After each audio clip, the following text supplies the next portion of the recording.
आज मैं बनाने जा रही हूँ रबड़ी खीर। रबड़ी खीर बनाने का ये तरीका इतना आसान है और खीर इतनी स्वादिष्ट बनती है कि यकीन मानिए, अगर आपने एक बार बना ली तो आप बार बार इसी तरह की खीर बनाएंगे। नमस्कार, मैं हूँ सुषमा त्यागी और आप देख रहे हैं रसोई मेरी तुम्हारी। तो चलिए खीर बनाना शुरू करते हैं। खीर बनाने के लिए मैंने ये 70 ग्राम चावल लिए हैं और मैंने अच्छे तरह से धोकर 1-1.5 घंटे के लिए भिगो दिया है। चावल आप कोई भी ले सकते हैं, तो मैंने बासमती राइस लिए हैं और मैंने इन्हें धोकर भिगो दिया है। अब हमें इनका पूरा पानी निकाल देना है और एक छलनी में इन्हें हमें रख देना है थोड़ी देर के लिए, जिससे इनका सारा पानी निकल जाए।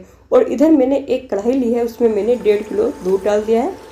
दूध जो है मेरा वो फुल क्रीम है, भैंस का दूध है।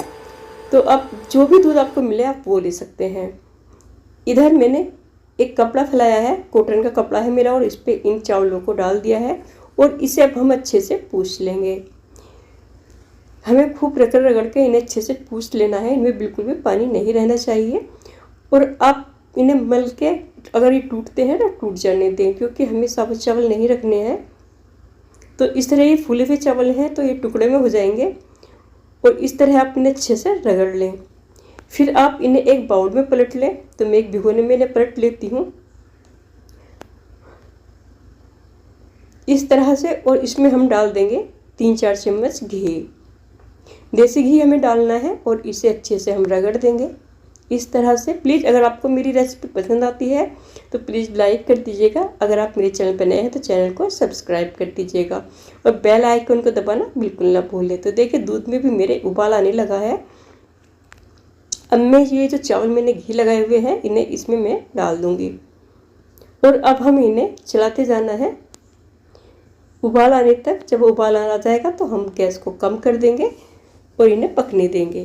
तो देखिए मेरे इसमें उबाल आने लगा है। अब मैं गैस को कम कर दूंगी और इसे पकने दूंगी। पकने के बाद 15-20 मिनट के बाद ये देखिए इस तरह से हो गए हैं।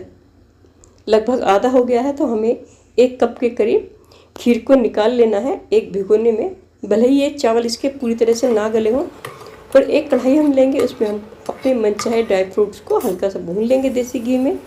और इसी में फिर हम 1 कप चीनी डाल देंगे। पानी नहीं डालना है, हमें चीनी को डालना है। इसी तरह से हमें चीनी को ब्राउन करना है। देखिए अब हम हल्का सा पानी इस पर डाल देंगे जिससे कि ये जले ना। हमें जलाना नहीं है, बस ब्राउन करना है। और देखिए इसी तरह हम इसे चलाते जाएंगे, चलाते जाना है हमें, वरना हमारी चीनी जल जाएगी। और फिर जब ये ब्राउन कलर की हो जाएगी तो हमें इसे इस खीर में डाल देना है। तो इससे बड़ा ही अच्छा स्वाद आता है और कलर भी। आप इस तरह से एक बार खीर अवश्य बनाना और फिर आप देखना कि अब तक जो आप खीर खाते आ रहे थे उसका टेस्ट और इसका कितना अलग है। 2 चम्मच दूध में मैंने केसर भिगो दिया था, वो भी मैंने इसमें डाल दिया है। और ये जो 1 कप चावल हमने निकाले थे खीर के, उसे पीस के हमने मिक्सर जार में इसमें वापस डाल दिया है। इससे इसमें बहुत ही अच्छा गाढ़ापन आ गया है। ना आपको मिल्क मेड की ज़रूरत पड़ी है, ना ही मिल्क पाउडर की। और बहुत ही जल्दी बहुत ही टेस्टी हमारी खीर बन करके देखिए तैयार हो गई है। ये सब कुछ डालने के बाद हमें सिर्फ 2-3 मिनट के लिए अपनी खीर को पकाना है और हमारी बहुत ही अच्छी मलाईदार रबड़ीदार खीर बनकर के तैयार हो गई है। अब मन चाहे ड्राई फ्रूट से इसे सजा के सर्व कर सकते हैं। अब चाहे इसे गर्म खा सकते हो, चाहे फ्रिज में रख के खा सकते हैं। तो एक बार इस खीर को आप अवश्य बनाएं और फिर कमेंट में लिखें कि आपको ये खीर कैसी लगी। देखिए ना कितनी अच्छी हमारी खीर बनी है, बिल्कुल रबड़ी जैसी बनी है। आप पहचान भी नहीं पाएंगे कि ये रबड़ी है या खीर। ये वीडियो यहीं ख़त्म होती है। मिलते हैं किसी दूसरी वीडियो में। देखने की